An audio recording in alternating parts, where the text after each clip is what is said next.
கணக்கெடுக்கிறது கூட உங்களுக்கு மனசு வரலன்னா எதுக்கு நீ ஆட்சி நடத்துறீங்க? எதுக்கு உங்களுக்கு இந்த ஆட்சி? ஆட்சி விலகிட்டு போங்க. உங்களால முடியலன்னு சொல்லுங்க, நாங்க நடத்துறோம். எங்களால ஒரு மாதத்துல நடத்த முடியும், ஒரு மாதத்துல நடத்த முடியும். அது மட்டும் இல்ல, 69 விழுக்காடு இடஒதுக்கீட்டுக்கு இன்னைக்கு மிகப்பெரிய ஆபத்து வந்து இருக்கிறது. உச்ச நீதிமன்றத்தில் இந்த வழக்கு இருக்கிறது. என்ன வழக்கு?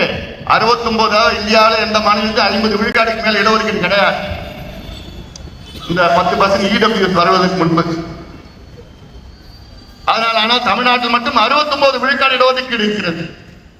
அந்த 69 விழுக்காடு இடஒதுக்கீட்டை ஜெயலலிதா அம்மையார் அவர்கள் 94, 93, 94 காலத்துல அவங்க ஆட்சி காலத்துல அது அரசியல் சாசன திருத்தத்தை கொண்டு வந்து 9வது அட்டவணையிலே பாதுகாப்பாக நம்முடைய 69 விழுக்காடு இடஒதுக்கீட்டை பாதுகாப்பாக நமக்கு ஏற்படுத்தினார் ஜெயலலிதா அம்மையார் அவர்கள்.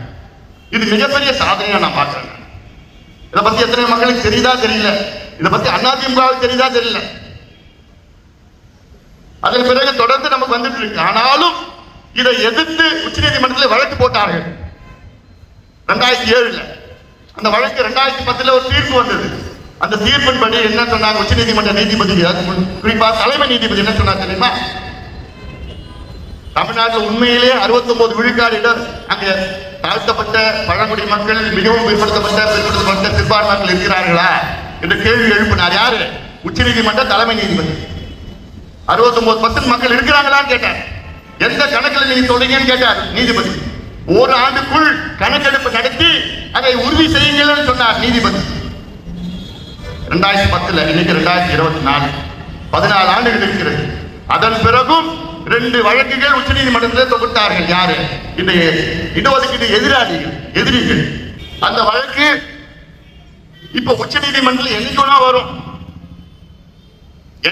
வரும் வந்துச்சு. அப்ப நீதிபதிகள் கேட்பாங்க, கணக்கெடுப்பு நடத்திருக்கீங்களான்னு கேட்பாங்க.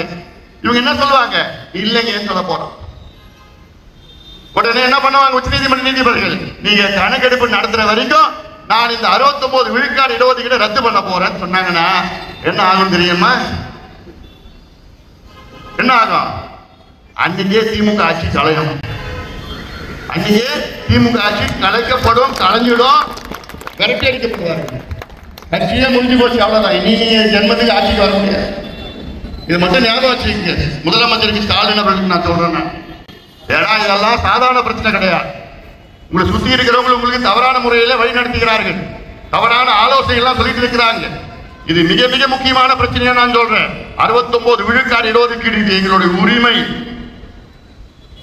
நூற்றுக்கணக்கானவர்கள் உயிர் நீத்து பெற்ற இடஒதுக்கீடுகள் எல்லாம். அதனால இதுல ஏதாவது ஒன்று வந்துச்சு, அன்னைக்கே திமுக அரசு கலைக்கப்படும், முடிஞ்சு போச்சு, அவ்வளவுதான். இனி ஜென்மத்துக்கு நீங்க தமிழ்நாட்டில் கனவுடன் காணாதீங்க.